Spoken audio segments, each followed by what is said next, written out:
तसं सर्वप्रथम त्यांनी ही काळजी घ्यायला पाहिजे की आपल्याचं बजेट किती आहे आणि दुसरं म्हणजे आपल्याला किती लोकांना जेवण द्यायचं आहे किंवा कार्यक्रम करायचा आहे आणि अपेक्षित किती लोक आहेत हे सगळ्यात महत्त्वाचं आहे आणि कुठल्या कॅटेगरीचे लोक आपल्याकडे येणार आहेत हे तर सगळ्यात महत्त्वाचं आहे आणि त्यांना काय आवडतं हे ठरवून त्यांनी मेनू फायनलाईज करायला पाहिजे.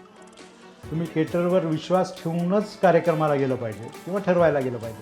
कार्यक्रमात जर पहिल्यांदाच कुठल्या गोष्टीवर कुरबुर झाली, काहीतरी वागणूक सगळ्या लोकांची वेगवेगळी असते, आमच्या स्टाफची वेगळी असते, त्याच्यात जर जी किरकिरी सुरू झाली तर ती किरकिरी शेवटपर्यंत चालते आणि तो कार्यक्रमात कुठे ना कुठेतरी काहीतरी व्यत्यय येत राहतो. पण ज्यांचा विश्वास असतो केटरवर आणि जे काम अँड शांत असतात त्यांचा कार्यक्रम 100% चांगला होतो.